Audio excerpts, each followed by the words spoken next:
Alright, welcome back. Hope you're having a good day. This is my Chinese sweet plum. I'll put the scientific name in the title and the description. I'm not even sure how to pronounce it. Get a look at the other side there. Really like this tree a lot, considering it's small.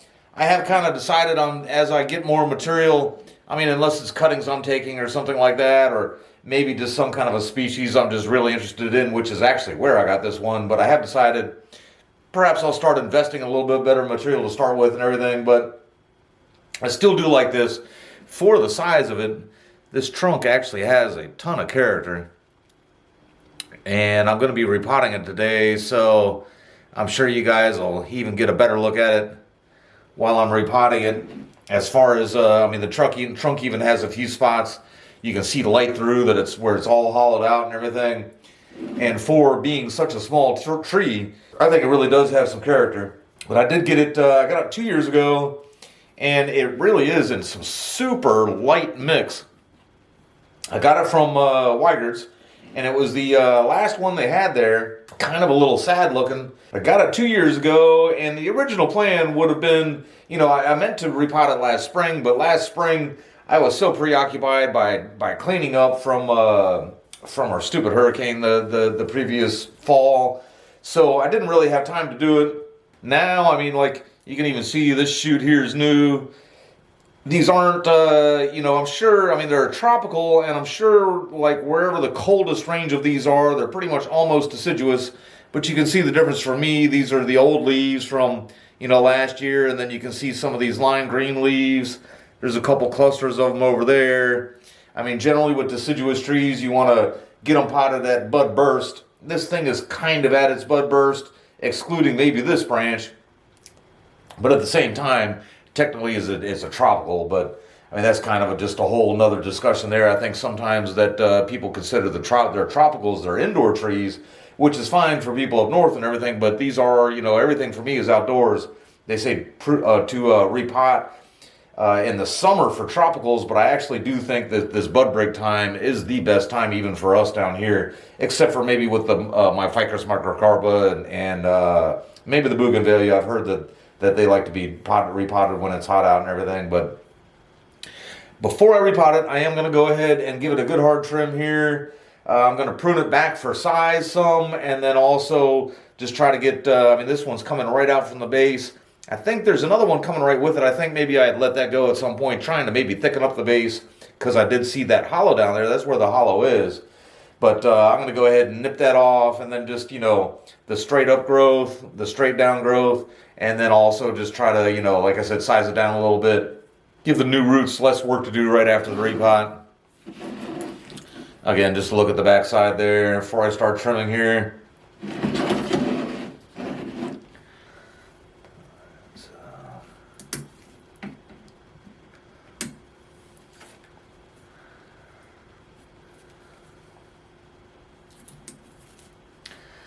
Never having one of these before, it really is amazing. They just get crazy shoots everywhere. They are very thin and delicate. And then even just before the hurricane, this thing was covered in blooms, and then the hurricane just completely defoliated it. And then last year, it just really kind of spent the year, just like a lot of my trees and plants in general, even, you know, just the shrubs at my house and everything. I just kind of spent the year doing a little recovering. I mean, the ones that actually got shredded up by it, some of my ficus trees and everything, you would never even know that there was a storm, but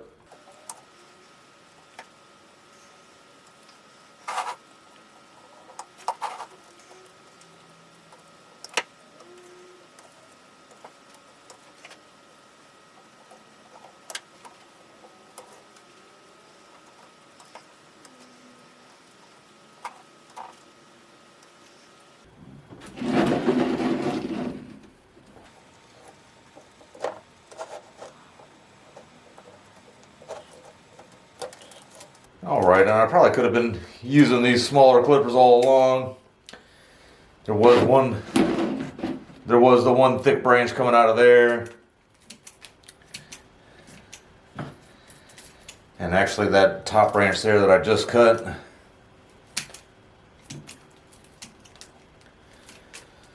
But now I'm going to use them just to kind of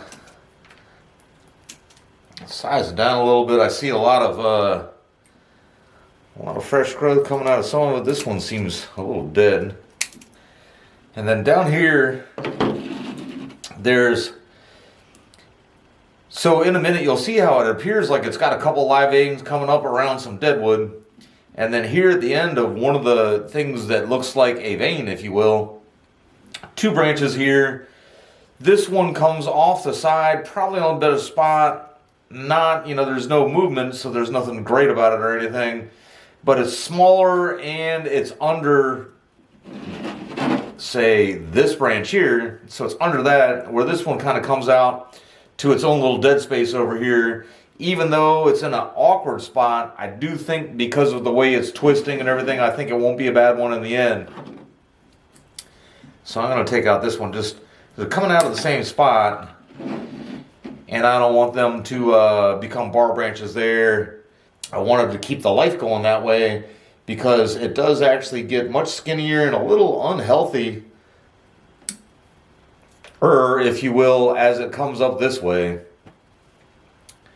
And then let's take a close look at some of these little nubs here before I get in the repotting mode.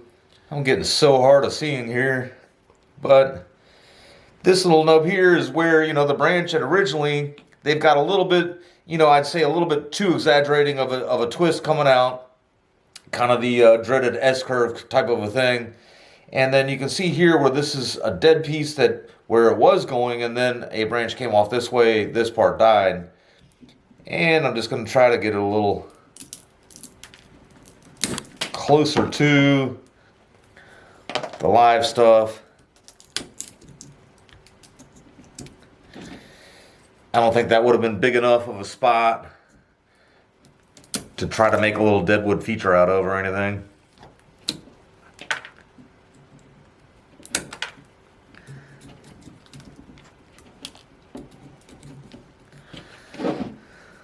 That's better.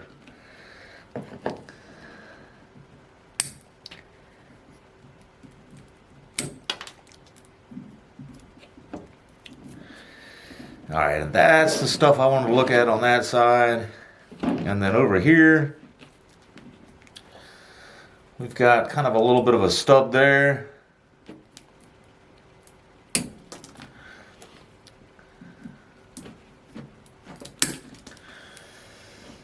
And then one here as well. All right, so I am going to get in repotting mode here in a minute, but I did want to show or see if you guys can really see. There's the substrate, and there it kind of comes up, and right there where my finger is, you can see a little light through it. I have that black background. You guys might not be able to see the light. And then it's got some dead wood between a couple of live veins here. All right, it's been a little while since I've done a repotting video. I hope I got this at a good angle. And then I was even going to mention before that, I usually even just go through with my fingers and see what I can do first. I feel like I can get a better feel as to where the roots are.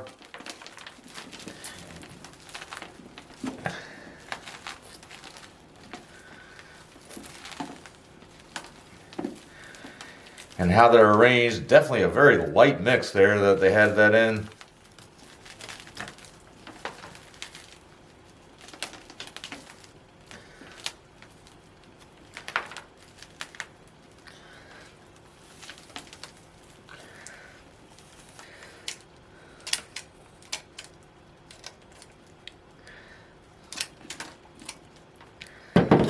I didn't mention earlier, I do plan on putting this right back in the same pot.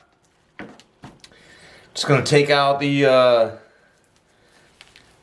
most of that peat-based soil and tease the roots out a little bit.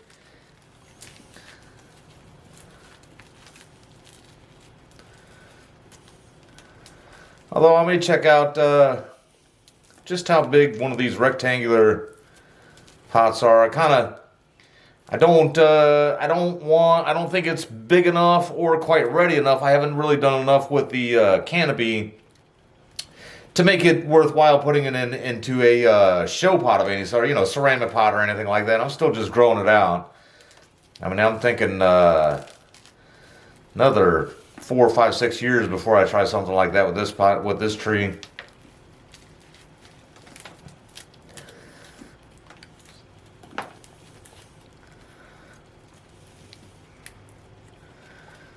And while I got it out like that, see the base a little bit more. Just rubbed off a bunch of dead bark that was kind of the beginning of the deadwood there.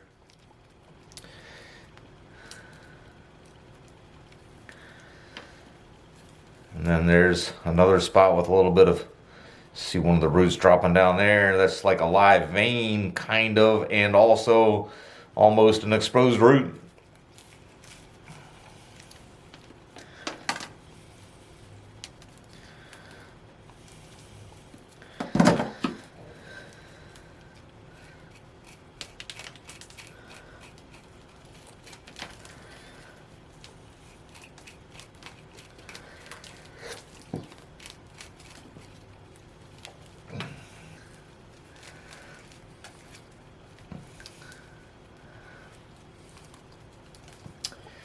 Alright, I think that's about as brave as I'm going to get with this. The only species I have of this, first time I've repotted, I do think that this is the time of the year to do one of these in Florida and everything. Alright, since this is just a training pot with some really big holes, I never do a drainage layer. I just put a little bit of the soil that was in, just in the bottom of the pot, just mainly just to keep the good substrate from running out of the bottom. About an inch of it or so.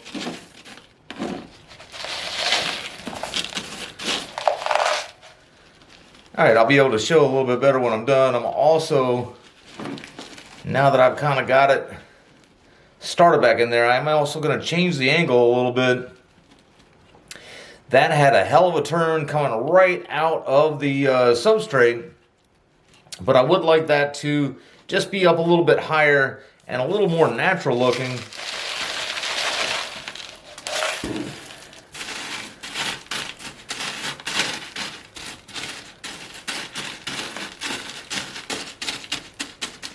And I think perhaps a little bit better for the health of the tree too.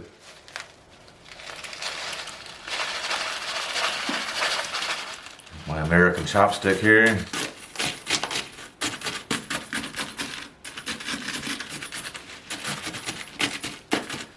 Alright, I am really happy the way this turned out. Now this curve up here looks more unnatural than the one coming out of the substrate. But I am going to leave it for now just to try to get growth and health back in the tree and everything. I think I made good decisions on where I kind of, cut the root ball back to and everything. And I think it'll be just fine and healthy. I did look closely, and this one is that awkward branch I was talking about.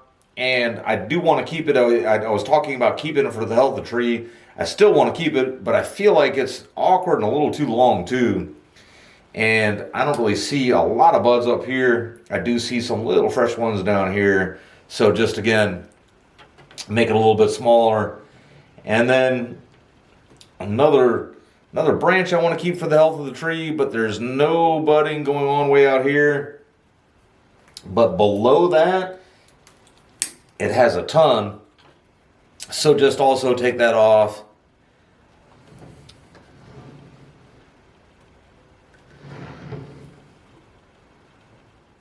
And that first part of the video was January 26th, and here we are February 23rd. My first time repotting a Sweet Plum, so I just kind of want to make sure that it was going to recover before I went publishing it online and everything. And you can see here it's recovering fine.